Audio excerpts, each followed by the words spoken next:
गणेशाय नमः। आइए आज हम माघ मास महात्म्य के चौथे अध्याय की कथा को श्रवण करते हैं।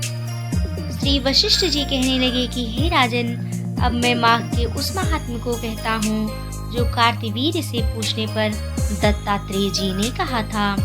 जिस समय साक्षात विष्णु के रूप श्री दत्तात्रेय जी सत्य पर्वत पर रहते थे, तब महिष्मति के राजा सहस्रार्जुन ने उनसे पूछा, हे योगियों में श्रेष्ठ दत्तात्रेय जी, मैंने सब धर्म सुने, अब आप कृपा करके मुझे माघ मास का महात्म्य कहिए। तब दत्तात्रेय जी बोले, जो नारद जी से ब्रह्मा जी ने कहा था वही माघ मास महात्म्य मैं तुमसे कहता हूँ। इस कर्म भूमि भारत में जन्म लेकर जिसने माघ स्नान नहीं किया उसका जन्म निष्फल गया।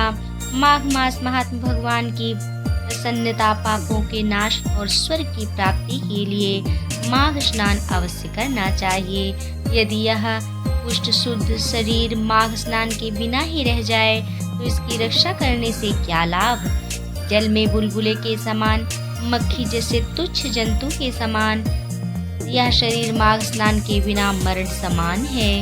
विष्णु की पूजा न करने वाला ब्राह्मण, बिना दक्षिणा के श्राद्ध ब्राह्मण, आचार रहित कुल, ये सब नाश के बराबर हैं। गर्व से धर्म का, क्रोध से तप का, गुरुजनों की सेवा न करने से स्त्री तथा ब्रह्मचारी बिना जली अग्नि के हवन और बिना साक्षी के मुक्ति का नाश हो जाता है।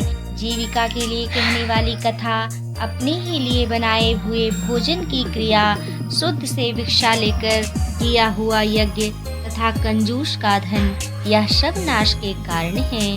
बिना अभ्यास और आलस्य वाली विद्या, असत्य वाणी विरोध करने वाला राजा, जीविका के लिए तीर्थ यात्रा, जीविका के लिए व्रत, संदेह युक्त मंत्र का जप, व्यग्र चित्त होकर जप करना, वेद न जानने वाले को दान देना, संसार में नास्तिक मत ग्रहण करना, श्रद्धा बिना धार्मिक क्रिया, यह सब व्यर्थ है।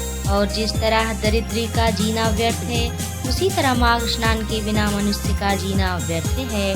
ब्रह्मघाती, सोना चुराने वाला, मदिरा पीने वाला, गुरुपत्नी गामी और इन चारों की संगति करने वाला माघ स्नान से पवित्र होता है। जल कहता है कि सूर्योदय से पहले जो मुझसे स्नान करता है, मैं उसके बड़े से बड़े पापों को नष्ट करता हूँ।